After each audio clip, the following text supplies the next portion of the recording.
Willkommen, bienvenue, welcome, Fremde, étranger, stranger, glücklich zu sehen, je suis enchanté, happy to see you, bleibe, rest, stay, wir sagen willkommen, bienvenue, welcome.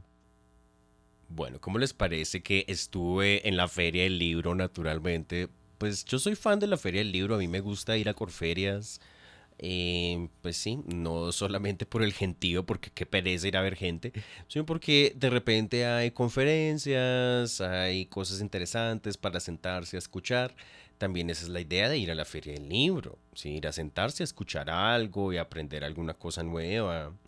Estuve con un amigo y nos sentábamos a ver una conferencia de un ilustrador, un gringo, que le encargaron hacer, digamos, unas ilustraciones nuevas de Narnia. ¿Sí? Le encargaron ilustrar esta obra de C.S. Lewis, que es pues las crónicas de Narnia, ¿cierto? Entonces, bueno, el señor Owen Richardson, hablando acerca de cómo él hizo estas ilustraciones y bueno, fue un evento con interpretación simultánea, lo cual pues bueno, me puedo quedar aquí hablándoles mucho tiempo de interpretación simultánea.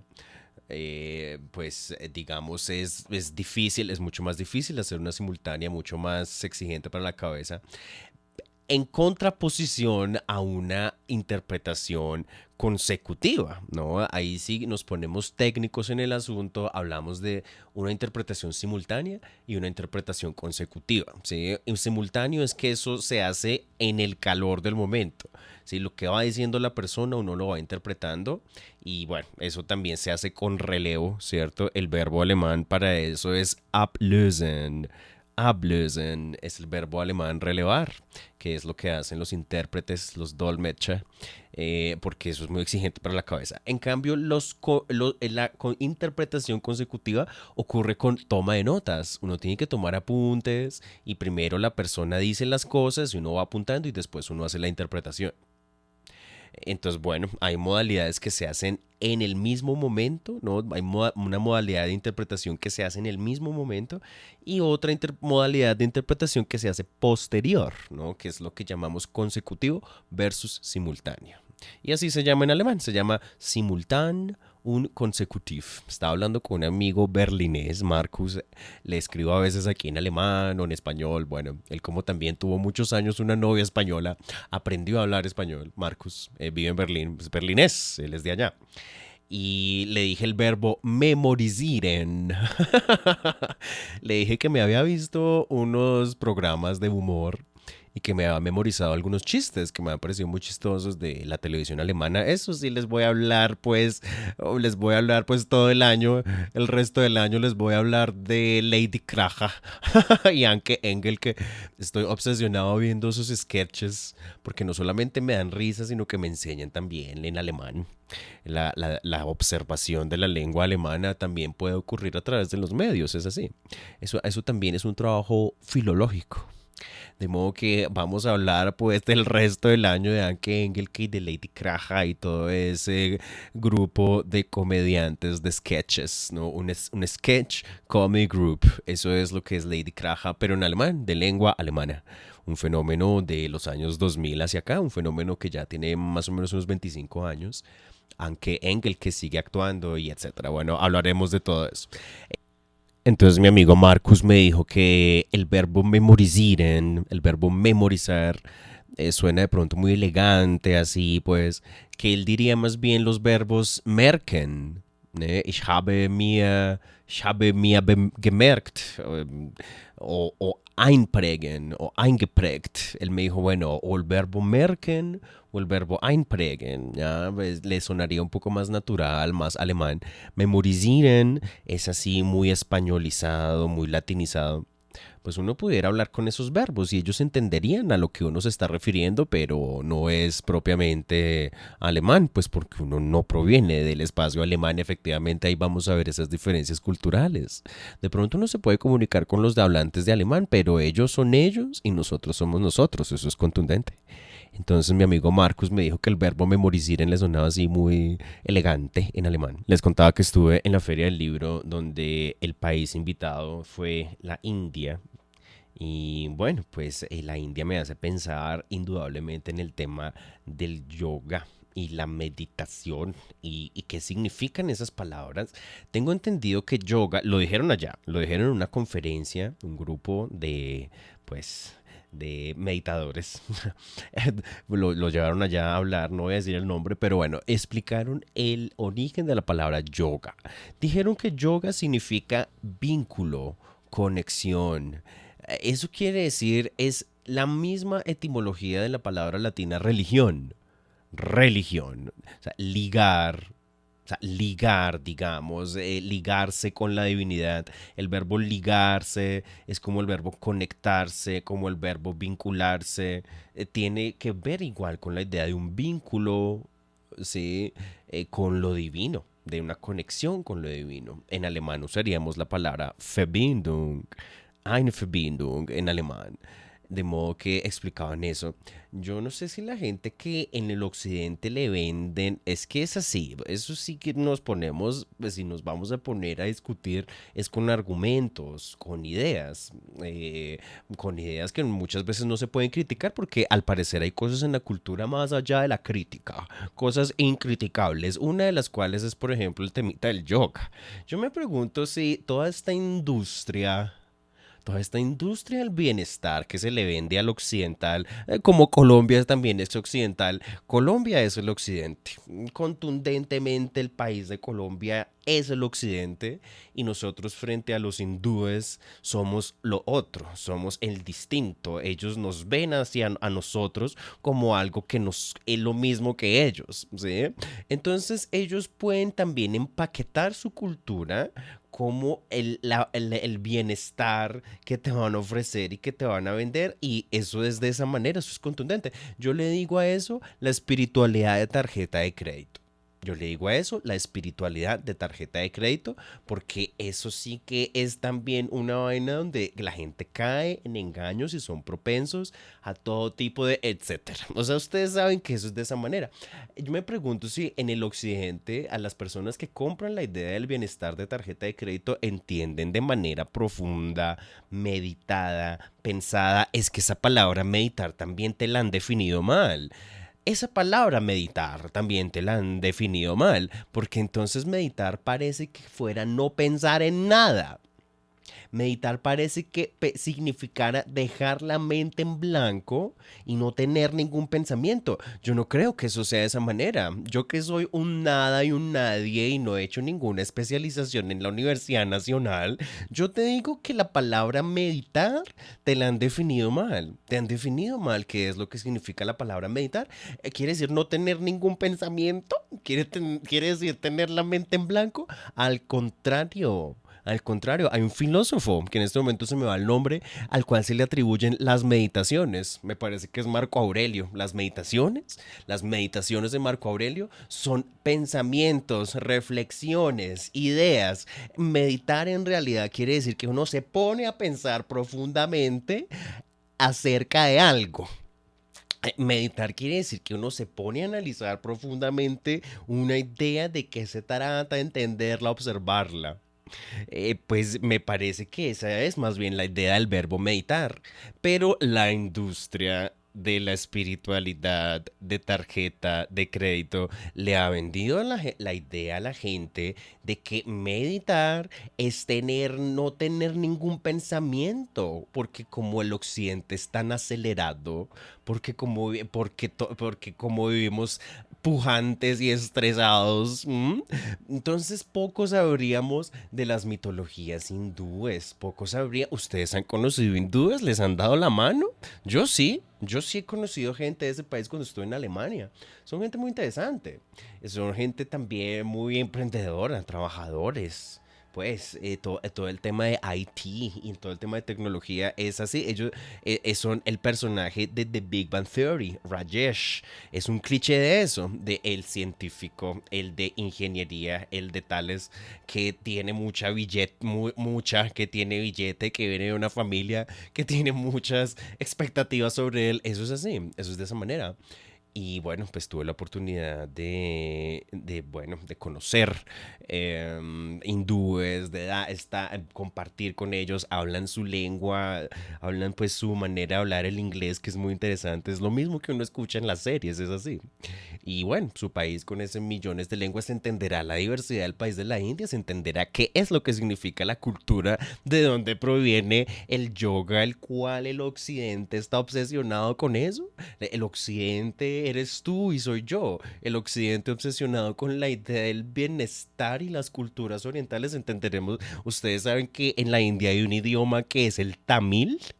Por ejemplo, o sea, ¿a usted le interesaría algo de eso? El tamil, por ejemplo, ¿le interesaría aprender esa lengua para algo? Para entender más profundamente qué es esa cultura de donde proviene el yoga. Así, el tamil, por ejemplo, ¿no? Hay una cantante que se llama MIA o Mia.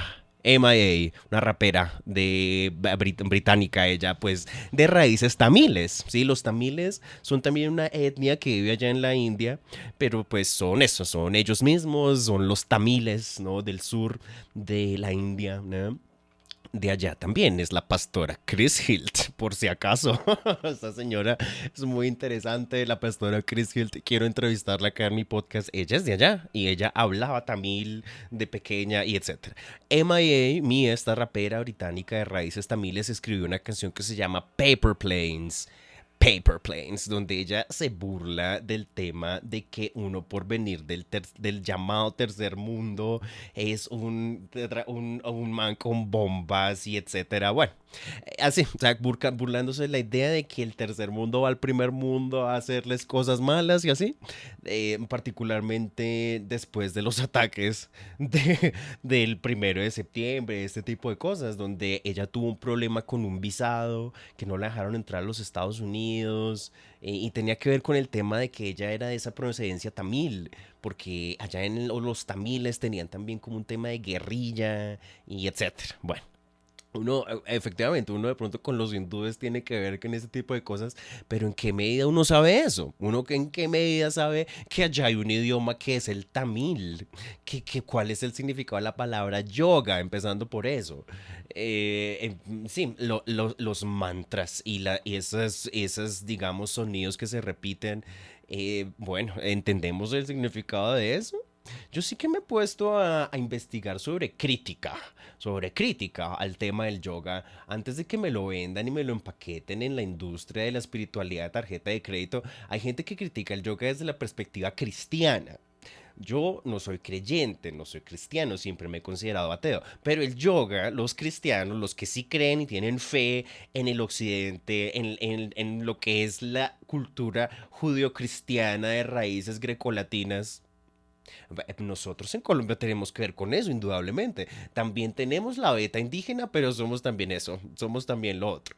Entonces, imagínate esta cultura judeocristiana, grecolatina. Las personas que sí son cristianas de verdad y sí creen bien en la doctrina judeocristiana y etcétera, pues critican un poco el tema del yoga a través de que esos mantras y esas palabras esos sonidos que se usan ahí para meditar son en realidad como invocaciones pues las deidades, ¿no? A Shiva y a Kali, etcétera. Es una adoración, digamos, pagana, opuesta, o sea, pagana, digamos, en el sentido de no cristiano, ¿sí? Es como estar adorando otra religión, pero pues los cristianos, hay unos cristianos, digamos, que ven el tema mal y dicen, no, o sea, nosotros tenemos pues nuestro sistema de creencias y de alguna manera como que mezclarlo con el otro, como que ahí no hay tanto, como que eso no tiene tanta correspondencia. Hay un sector de los creyentes de los cristianos, la gente que sí se toma bien esa doctrina, que critica, por ejemplo, esa perspectiva de estar invocando a otras deidades porque se supone que ser cristiano, provenir de culturas cristianas, de religión cristiana, es solamente adorar al Dios que es el Padre de Jesús y etcétera. Es solamente la creencia monoteísta. Es una creencia monoteísta, no es politeísta. Usted no le puede estar haciendo un mantra a Shiva y a Kali y al mismo tiempo creer en el Dios que es el Padre de Jesucristo. Ahí hay una disonancia con eso. Eso es una discusión teológica, es una discusión también profundamente religiosa. Que no creo que las personas en el occidente obsesionadas con la industria de la tarjeta de crédito, de la espiritualidad de tarjeta de crédito, no creo que eso se entienda tan profundamente. No creo que eso se entienda tan profundamente. Meditar es eso, meditar es ponerse a pensar en las cosas, como tener sus propias ideas y no dejarse meter los dedos en la boca. Hay muchas metidas de dedo en la boca, muchas metidas de dedo en la boca, una de las cuales es por ejemplo el yoga. Otra de las cuales es, por ejemplo, el psicoanálisis. Vamos a hablar del psicoanálisis, ya que habíamos mencionado también las cosas alemanas, las cosas de lengua alemana. Vamos a hablar de Freud, de Austria, de Viena. Una frase que yo puedo decir en voz alta porque es cierta es que yo soy la única persona en Colombia que se ha leído a Freud en alemán. Yo soy la única persona en este país que ha cogido un libro de Sigmund Freud en la lengua original en la que escribió, lo ha abierto y ha intentado entender algo de lo que diga ahí. Soy la única persona que ha hecho eso. Ahí también caen cosas como el marxismo y dele por ahí. Hegel. Bueno, que pocos podríamos ir a los textos originales de estos fenómenos de lengua alemana y decir, ah, aquí lo que dice es ta, aquí lo que dice es. Y bueno, el psicoanálisis en los espacios de habla española es una traducción. Empecemos por ahí. El psicoanálisis en los espacios de habla española es un fenómeno traductológico traslémico. Es un fenómeno de que hablantes de español leyeron esas obras originales en alemán y las quisieron traer al espacio de habla hispana. Porque provienen del espacio de habla alemana, particularmente del espacio de habla alemana en Austria, en Viena. Freud era vienés, él se consideraba como pues de Viena, vienés de Austria. Esa era la identidad de Sigmund Freud. Y bueno, pues uno entonces ve un libro de Sigmund Freud en alemán y lo abre y lo que dice ahí es que, por ejemplo, él habla de las correspondencias fonéticas, de que él ha pensado en el país de la Bosnia-Herzegovina, un país que se llama la Bosnia-Herzegovina, que son musulmanes porque ahí estuvo el Imperio Otomano y lo que cuenta Diana Uribe y todo eso. Bueno, entonces uno escucha ahí el sonido her en Herzegovina. Entonces Freud decía que el nombre del país Bosnia y Herzegovina le hacía pensar en la palabra alemana para señor. La palabra alemana para señor, Dominus, Dominic, ¿ne? La palabra alemana para señor en alemán es Herr. Herr, como la escena de Indiana Jones, donde el nazi le dice Herr Jones. Herr Jones. Entonces Freud decía que el país de la Bosnia-Herzegovina le hacía pensar en la palabra alemana Herr, que significa señor. Y dele por ahí. Y son solo asociaciones fonéticas. Hay un concepto en psicoanálisis que se llaman las asociaciones libres.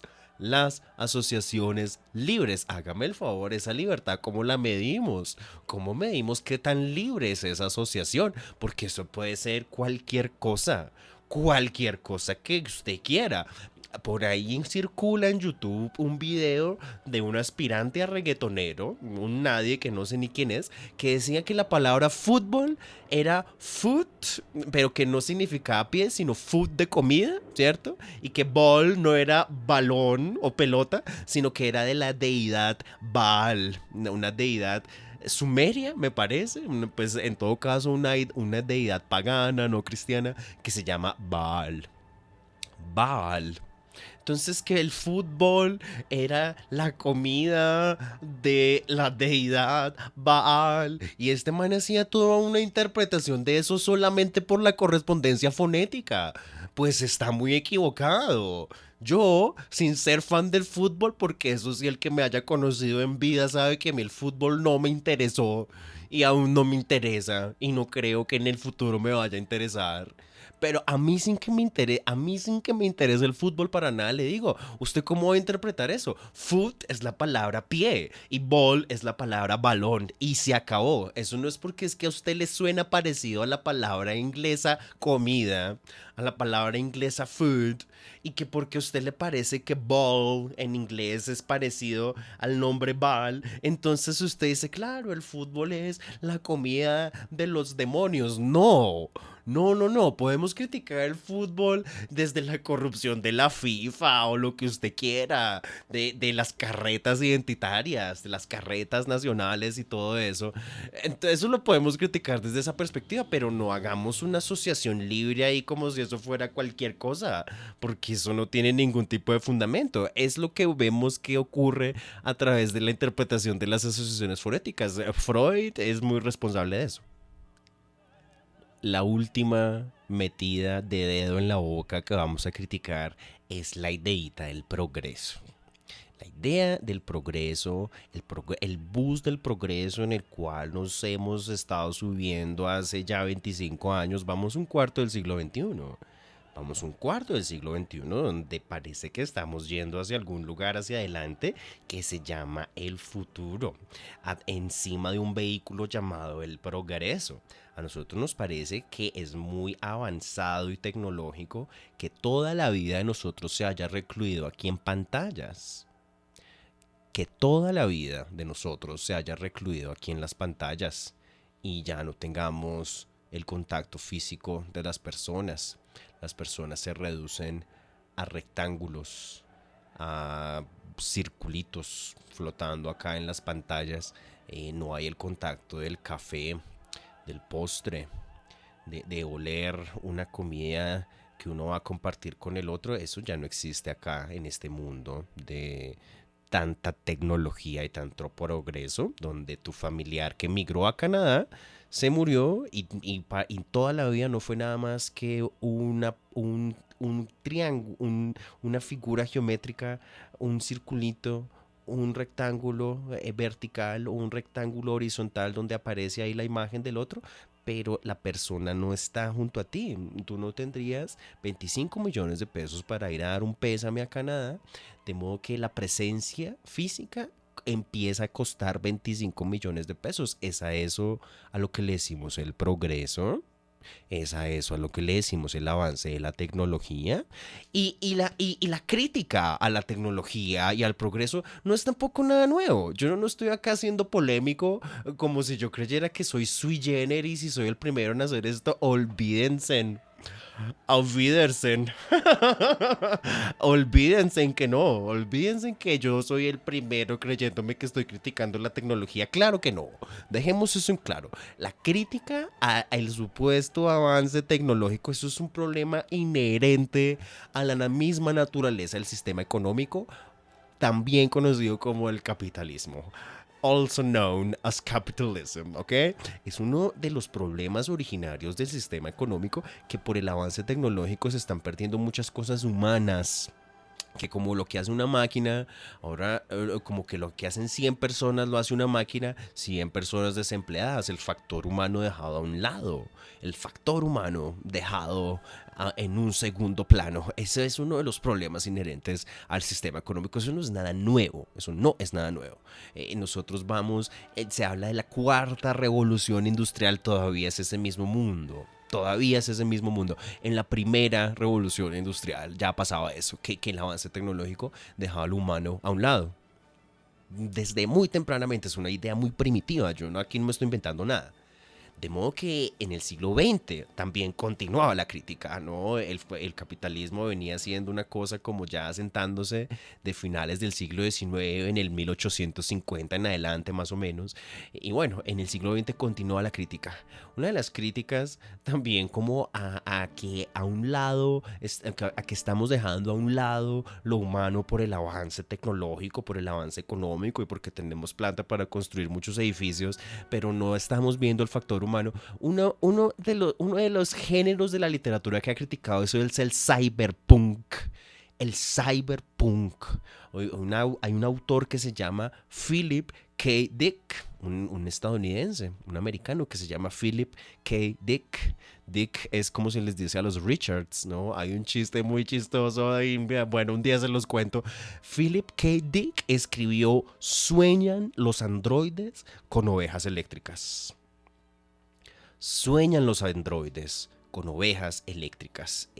En inglés original tiene el título Do Androids Dream of Electric Ship. Ovejas eléctricas, Electric Ship. Me hace pensar en ese grupo colombiano que se llaman Mojarra Eléctrica. Una mojarra. Nosotros no diríamos una oveja eléctrica, nosotros diríamos una mojarra eléctrica. Que si los androides sueñan con mojarras eléctricas. Hicieron esa canción del hueco, ¿no? La de Paraíso Travel. Bueno, entonces este libro de las ovejas eléctricas, ¿sí? Esta pregunta retórica, esta pregunta de que si los androides sueñan con ovejas eléctricas, es la base de esa película que se llama Blade Runner. Blade Runner, ustedes ya habrán visto esa película, también es una visión del futuro y de un futuro que no es tampoco tan lejano, sino que puede llegar a estar muy cercano de nosotros, donde hay unas disparidades económicas importantes, a pesar del avance tan tecnológico. Le doy un ejemplo de eso. En los 80 se imaginaban que el tema de la videollamada, y con lo que empezamos esta crítica, que eso estaba pues fuera de discusión, que eso era una cosa que eso nunca iba a pasar y que eso sí, la gente veía esa película en los 80 y decía, wow, qué tecnológico esto. Ya estamos en ese momento donde toda la comunicación es una pantalla, es un rectángulo vertical, que esa es su laptop, o un rectángulo horizontal, ¿no? Un rectángulo vertical que es su laptop o que es su teléfono, un rectángulo horizontal que es su computador. Ya la comunicación es un rectángulo, un circulito, así como se ve en esa película. Ya llegamos a esa época. Y entonces si tu tío se murió al otro lado del mundo y usted quiere ir a darle un abrazo a la viuda, imagínese, usted no tiene 25 millones de pesos para ir una semana a Canadá a dar un pésame de frente. Se pierde el contacto humano. Se pierde el contacto humano. Hay familia, una vez dije la frase acá, la vuelvo a repetir. Hay familia, al parecer hay familia que merece tu presencia física y al parecer hay familia que no la merece. Si tú migras a los países europeos, obviamente tú migras con tu esposo porque tienes que estar ahí con él para darle besos y abrazos. Y al resto de tu familia la puedes ver hasta el día de su muerte ahí flotando en el teléfono mientras tú profieres la frase gracias a Dios por los teléfonos. Gracias a Dios por los teléfonos. Tan convencidos estamos del progreso, tan convencidos estamos del avance de la tecnología. El señor Philip K. Dick, que escribió Sueñan los androides con ovejas eléctricas, que es la base de la película Blade Runner, criticaba esa idea. ¿De qué se trata el tema de las ovejas eléctricas? Les voy explicando. Uno abre este libro y después de la dedicatoria uno encuentra una nota de un pie de página de una noticia que la citan acá de la cadena noticiosa Reuters, ¿no? Reuters, los de las noticias, donde hablan de la muerte de una tortuga que el capitán Cook, ¿sí? Que el capitán Cook le regaló al rey de un lugar que se llama Tonga. Al rey de Tonga, el capitán Cook, que descubre Australia y todo eso, ¿cierto? Él, bueno, pues, si me perdonan ahí la expresión, el capitán Cook le regala la tortuga al rey de Tonga y esa tortuga se muere en los años 60 del siglo XX. Esa tortuga se muere en los años 60 del siglo XX, ¿sí? Y entonces se anuncia, ¿no? Que se murió una tortuga que murió, que duró 200 años casi de vida, una longevidad la tremenda para un animal de estos. Y bueno, esto para el señor Philip K. Dick es como una metáfora, un símbolo de cómo pues lo biológico, lo que nos hace, digamos, pues, animales orgánicos, ¿no? No solamente a los humanos, sino también a los animales, pues ya está muriendo, está quedando un poco atrás, está pasando, digamos, la vida orgánica, la vida biológica, ahora hay vida mecánica y etcétera. Por eso se habla de la oveja eléctrica. ¿Qué es el tema de la oveja eléctrica? Hay un personaje acá que se llama Richie Deckard, ¿no? que, bueno, tiene precisamente una mascota que es la oveja eléctrica. De eso se trata acá. El primer capítulo de este libro habla de cómo Descartes tiene una oveja eléctrica de mascota y de cómo su vecino, ¿sí?, tiene un caballo de carne y hueso, un caballo real, y él de alguna manera está celoso de su vecino porque el vecino sí tiene un caballo que es orgánico, que tiene, pues, digamos, todas las características biológicas que tendría un animal de estos, mientras que él lo que tiene es una oveja eléctrica, un futuro donde tú puedes fabricar un robot que se ve exactamente igual a un animal que puede ser una oveja, o que se ve exactamente a un animal que puede ser un sapo, o lo que tú quieras, un poco como esa película de inteligencia artificial, donde uno puede fabricar al humano, donde uno puede fabricar a David, ¿no? Entonces puedes fabricar la oveja eléctrica, puedes fabricar el sapo eléctrico, puedes fabricar todo tipo de animales eléctricos, pero son eso, son máquinas, no están vivos, no tienen tejido biológico. Entonces es un futuro donde tener una mascota de carne y hueso, una mascota biológica, se vuelve un símbolo de estatus, donde hay la tecnología, ¿sí? Hay la tecnología porque la hay, porque la existe, para crear un animal de estos. Pero pues bueno, la vida biológica en sí pasa a segundo plano. Lo biológico, lo humano pasa a segundo plano. Naturalmente pasa lo mismo con los humanos. Por eso se llama así, los androides. Los androides son exactamente eso. Es fabricar un humano así. Entonces, al parecer eso parece una persona. Parece igual así a un humano. Pero entonces es un robot, ¿sí? Un poco reemplazando entonces a los humanos de verdad. Y dele por ahí. Y dele por ahí. Es una de las fantasías de la ciencia ficción, del cyberpunk, de que la tecnología va a reemplazar al humano en este tiempo de IAs, de inteligencias artificiales, de que todo se puede reducir acá al cuadrito horizontal del laptop o al cuadrito vertical del teléfono, y que tú toda la vida la ves por ahí. El otro deja de ser carne, deja de ser presencia. Ya no podemos ni siquiera encontrarnos con el otro para ir a tomarnos un café con un postre en el centro de la ciudad, porque ya eso te parece que es exponerse. Porque te imaginas la peor. Porque pues que si uno se puede ver acá por la pantallita, si uno se puede ver acá a través de los rectángulos que cargan los textos que tú envías, y la vida de uno, la humanidad de uno se reduce solo a ese texto o a ese audio que tú estás enviando ahí, la presencia del otro pasa a segundo plano. Eso es algo que discute acá el señor Philip K. Dick en este libro tan fantástico, que naturalmente pues me lo compré en la feria del libro. Es que apenas lo vi dije, no, tengo que llevarlo porque imagínate. Y bueno, pues eso era lo que les quería contar, estas reflexiones de lunes, este podcast así que hicimos, pues ya que no tuvimos clase, ya mañana me toca, ya me avisaron que mañana empiezo otra vez, de modo que los espacios de las lenguas, los pueblos, las culturas, los espacios de las habilidades lingüísticas, las habilidades receptivas, leer y escuchar, las habilidades productivas, hablar y escribir, y por supuesto y naturalmente la quinta habilidad del lenguaje, que es el mero acto de traducir.